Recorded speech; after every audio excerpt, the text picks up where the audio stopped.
It's no surprise that visual media is among the most dominant forms of mass communication. In fact, visual media can be considered in the 21st century the most used and widely influential medium of communication. Ranging from news to education to pure entertainment, visual media has become a very convenient medium to use because of the growing number of available platforms and the versatile usage.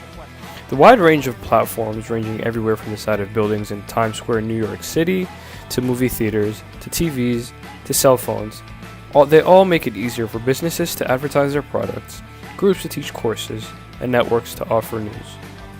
The continued rise in visual media can be credited to many other factors that include the convenience of mechanical reproduction, visual pleasure attained by men, as well as the continuous transformative platforms that arise. Although these factors are all reasons for visual media success, they all also cast negative implications on culture, media, and society as a whole.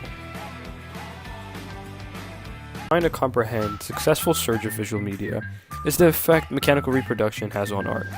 Mechanical reproduction is a process in which an existing work of art is replicated and recreated in a different manner. This is one of the most convenient forms of production because of the fact that there isn't as much work in reproducing or altering something as there is in producing something from the start. German philosopher Walter Benjamin popularized this term through the work of art in the age of mechanical reproduction, in which he states that man-made artifacts could always be imitated by men.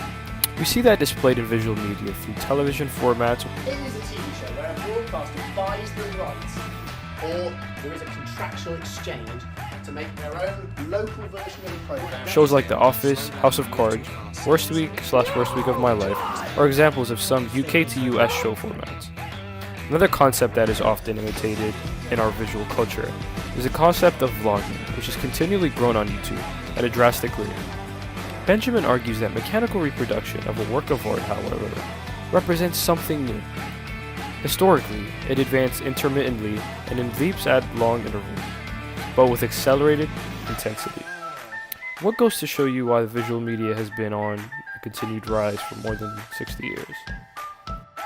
But at what cost? At what cost? While mechanical reproduction, especially at a time where access to reproduction tools are easier to access than ever, there are negative implications associated with it. Benjamin argues that film, recording, and publications replace the emphasis on the originality and the aura of the work of art in an earlier era. The aura to Benjamin is the work of art's presence in time and space, which is a crucial factor of the full nature of a piece of art. Because more people are worried about how well a show or a YouTube trend may have been received, they feel the need to replicate that on their own, to be part of the success, taking away pure creativity. Benjamin also states that, namely, the desire of contemporary masses to bring things closer, spatially and humanly, which is just as ardent as their bent toward overcoming the uniqueness of every reality by accepting its reproduction. In other instances, videographers are also presenting their own reality of a location or experience. That way, on film, it makes you want to see and experience it on your own, which creates a false expectation that isn't met when you're up to experience it with the naked eye.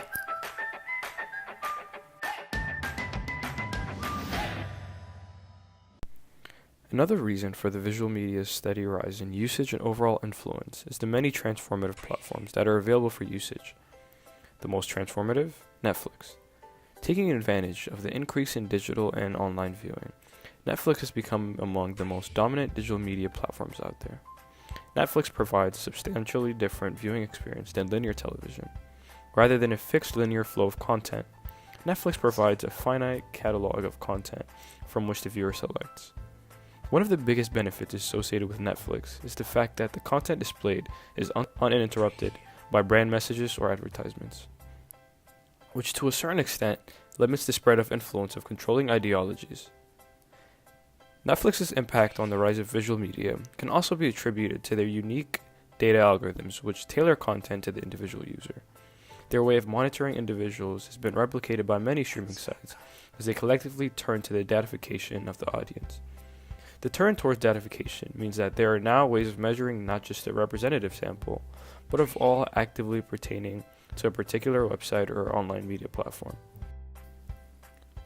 While television companies focus on audience measurement through user-centric methods, which measure household engagements with their TVs, Netflix has shifted to server-centric measurement, which measures based on server interactions per user, which makes Netflix audience measurement the more efficient, also because they use both panel data, which is user info, and direct data, such as usage, locations, and platforms, all in all allowing them to tailor content to the individual user at a much more efficient rate.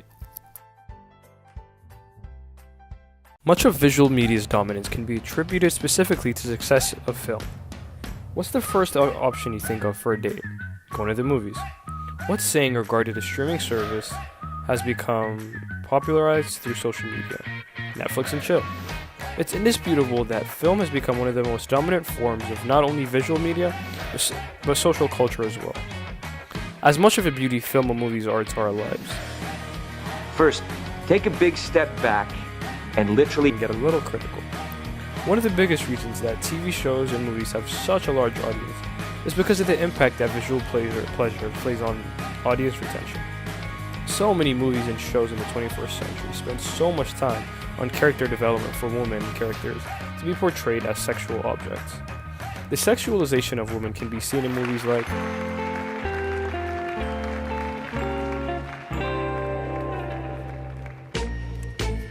Jingle bell, jingle bell, jingle bell rock. Jingle bells swing and jingle bells ring. Snowing and blowing up bushels of The sexualization of women has become such a staple to the movie and TV industry that British film theorist Laura Mulvey wrote in her essay, Visual Pleasure in Narrative Cinema, that a politically and aesthetically avant-garde cinema is now possible, but it can still only exist as a counterpoint. The magic of the Hollywood style at its best, and all of the cinema which fell within the sphere of influence, arose, not exclusively, but in one important aspect, from its skilled and satisfying manipulation of visual pleasure. There are two main pleasurable structures in watching films: objectification and self-identification. Objectification is obtaining pleasure in another person as an object.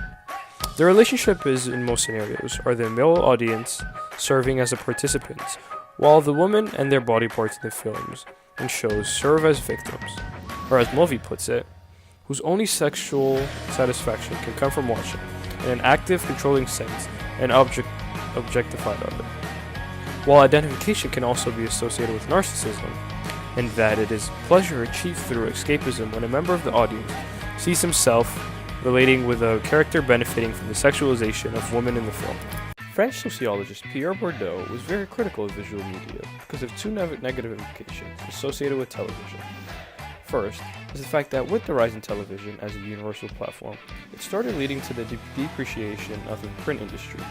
The use of television became more and more flexible, and because of that, increased the overall audience far more than newspapers, magazines, and other forms of print. Specifically, when you look at news, for example, the evening news on French TV brings together more people than all the French newspapers together. And that was Bourdieu rightfully fearing that television's power of diffusion means that it poses a terrible problem for the print media and for culture. And as print media continues to steadily decline, ruling class ideologies are rapidly flooding onto television productions. Especially because of the polar environment we're living in today, programs seem to prioritize influencing opinion, rather than simply presenting information and allowing the individual themselves to decode the given information and make their own inferences and judgments. Along with Bourdieu's concerns with television killing off the print industry, he expressed concerns with controlling ideas flooding television content. Our news anchors, our talk show hosts, and our sports announcers have turned into two-bit spiritual guides, representatives of the middle-class morality. We can see this everywhere, from sports anchors debating amongst one another, and the bias presented by polar opposite news companies such as CNN and Fox News. They are always telling us what we should think about what they call social problems.